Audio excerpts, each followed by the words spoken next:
اعوذ باللہ من الشیطان الرجیم، بسم اللہ الرحمن الرحیم۔ محترم ناظرین، السلام علیکم ورحمۃ اللہ۔ آج ہم نئے سوالات کے ساتھ آپ کی خدمت میں حاضر ہوئے ہیں۔ اس سے پہلے پروردگار عالم آپ سب کے دعائیں، عبادات، ماہ مبارک رمضان کی تمام نمازیں اور جو بھی آپ عبادات صدقے خیرات کر رہے ہیں، خداوند عالم اسے قبول فرمائے اور زیادہ سے زیادہ ہمیں مومنین کی خدمت کرنے کی توفیق عطا فرمائے۔ آج کا پہلا سوال ہے کہ کیا ماہ مبارک رمضان میں عورتیں لپسٹک لگا سکتی ہیں یا نہیں؟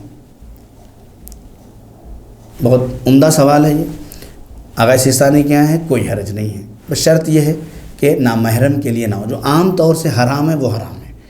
اگر کوئی اس لیے زینت کرتا ہے کہ کسی نامحرم کو دکھائے تو ایسی صورت میں لپسٹک کیا کوئی بھی ایسا عمل کرنا حرام ہے۔ لیکن میں کسی خواتین کے بز میں جانا ہو یا گھر کے اندر شوہر کے لیے لگانا ہو تو ایسی صورت میں لپسٹک لگانے میں کوئی عیب نہیں ہے، کوئی حرج نہیں ہے، روزہ صحیح رہتا ہے۔ دوسرا سوال آج کا، روزے دار کے لیے طاقت کا انجیکشن لگوانا کیسا ہے؟ ڈاکٹر نے لکھ دیا کہ یہ انجیکشن لگوائیے، طاقت کا انجیکشن ہے، آیا ہم لگوائیں یا نہ لگوائیں؟ ماہ مبارک رمضان میں اگر لگوا لیں تو روزہ ٹوٹ تو نہیں جاتا ہے؟ کہتے ہیں کہ نہیں، کوئی حرج نہیں ہے۔ آپ اگر طاقت کا انجیکشن لگوانا چاہتے ہیں تو روزے کی حالت میں لگوا سکتے ہیں، روزے پہ کوئی اثر نہیں ہوتا ہے۔ تیسرا سوال آج کا، ماہ مبارک رمضان میں جان بوجھ کر تھوک کا نکل جانا کیسا ہے؟ معمولاً ہمارا جوان کہتا ہے کہ مولانا صاحب یہ جو تھوک ہمارے منہ میں آ جاتا ہے اس کا کیا کریں؟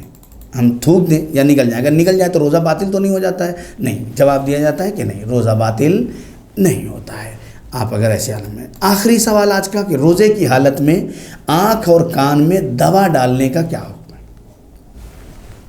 ایک انسان آنکھوں کا مریض ہے مثلاً، یا کان میں کوئی دقت ہے، کوئی پریشانی ہے، تو ایسی صورت میں روزہ رکھنے کے باوجود آنکھ میں اور کان میں دوا ڈالی جا سکتی ہے یا نہیں ڈالی جا سکتی؟ ناظرین، تو جواب ملتا ہے کہ آنکھ اور کان میں دوا ڈالنا روزے کو باطل نہیں کرتا، اگرچہ اس کا مزہ گلے تک پہنچ جائے، کوئی عیب نہیں ہے۔